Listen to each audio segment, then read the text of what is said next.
కేరళంలోని మలప్పురంలో ఇప్పుడు ఎక్కడ చూసినా ఫుట్బాల్ పోటీల ముచ్చట్లే. ఈ నేపథ్యంలో ఇటీవల ఫుట్బాల్కి సంబంధించిన ఒక అతిపెద్ద నిర్మాణాన్ని పూర్తి చేశారు మలప్పురం వాసులు. ఏకంగా 6,000 ప్లాస్టిక్ బాటిళ్లను ఈ నిర్మాణానికి ఉపయోగించారు. మొత్తం 9 రోజులు రాత్రింబవళ్లు శ్రమిస్తే కానీ అతిపెద్ద ఫుట్బాల్ నిర్మాణం పూర్తి కాలేదు. అంతేకాదు దాదాపు 50,000 రూపాయల సదరు ఫుట్బాల్ నిర్మాణానికి ఖర్చయిందని స్థానికులు వెల్లడించారు.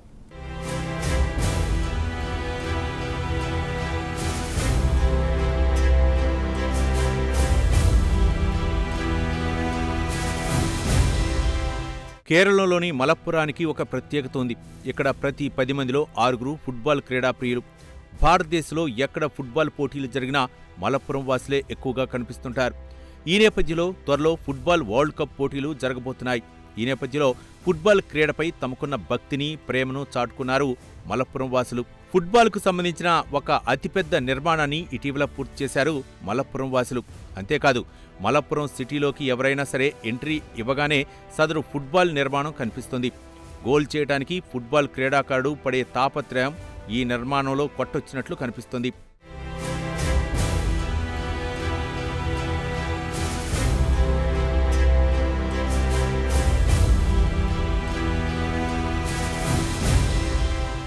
కాగా సదరు అతిపెద్ద ఫుట్బాల్ నిర్మాణానికి ప్లాస్టిక్ బాటిల్ను ఉపయోగించారు. 1 కాదు 2 కాదు, ఏకంగా 6,000 ప్లాస్టిక్ బాటిల్ను ఉపయోగించారు. వీటి బరువు మొత్తం 80 కిలోలు. కాగా 6,000 ప్లాస్టిక్ బాటిల్ను సేకరించడం అంటే చిన్న విషయం కాదు. దీనికోసం చాలా శ్రమ పడాల్సి వచ్చింది. ఈ విషయంలో ఎవరైనా సరే హరిత కర్మసేనను అభినందించాల్సిందే. మలప్పురం పట్టణంలో మొత్తం 40 వార్డులుంటాయి.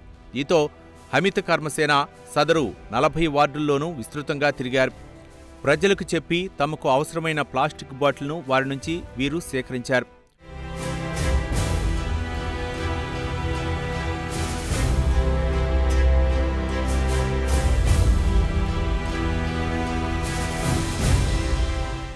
మొత్తం మీద 6,000 ప్లాస్టిక్ బాటిల్ను అయితే ఎలాగోలా సేకరించారు మలప్పురం వాసులు. అయితే ప్లాస్టిక్ బాటిల్తోనే నిర్మాణం పూర్తి కాదు, వీటికి ఐరన్ రాడ్లు కూడా అవసరమవుతాయి. దీంతో మొత్తం 73 కిలోల ఐరన్ రాడ్లను కూడా ఉపయోగించారు. ఇటు ప్లాస్టిక్ బాటిలు, అటు ఐరన్ రాడ్లు వచ్చాయి. ఇక మిగిలింది ఫుట్బాల్ ఆటకు సంబంధించిన నిర్మాణమే.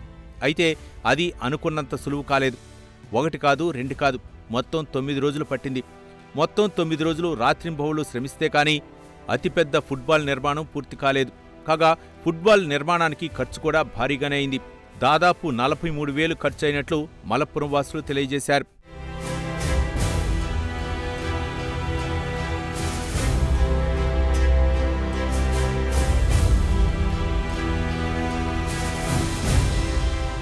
కాగా స్వచ్ఛ భారత్ పథకంలో భాగంగా సదరు ఫుట్బాల్ నిర్మాణాన్ని పూర్తి చేసినట్లు అధికార వర్గాలు వెల్లడించాయి. అంతేకాదు ఫుట్బాల్ నిర్మాణంతో మలప్పురం ఒక క్లీన్ సిటీ అనే సంకేతాన్ని కూడా బయటి ప్రపంచానికి స్థానికులు పంపారు. ఇదిలా ఉంటే ప్లాస్టిక్ బాటిల్తో అతిపెద్ద ఫుట్బాల్ నిర్మాణం చేయటంలో ఒక ఉద్దేశం కూడా దాగి ఉంది. ప్లాస్టిక్తో పర్యావరణానికి కలుగుతున్న ప్రమాదాన్ని ప్రజలకు తెలియజెప్పడమే ఇందులో దాగి ఉన్న అసలు లక్ష్యం అంటున్నారు మలప్పురం వాసులు. ఇటీవల కాలంలో ప్లాస్టిక్ వస్తువుల వినియోగం విపరీతంగా పెరిగింది. ప్రతి చిన్న పనికి ప్లాస్టిక్ వస్తువులను ఉపయోగించడం నిత్య జీవితంలో భాగంగా మారిపోయింది. అయితే ప్లాస్టిక్ వినియోగం మానవాళి మనుగడకే ప్రమాదంగా మారిందని సైంటిస్టులు హెచ్చరిస్తున్నారు. ఈ నేపథ్యంలో ప్లాస్టిక్ వస్తువులు చేసే కీడును ప్రజలకు వివరించాలన్నది తమ తాపత్రయమంటున్నారు మలప్పురం వాసులు.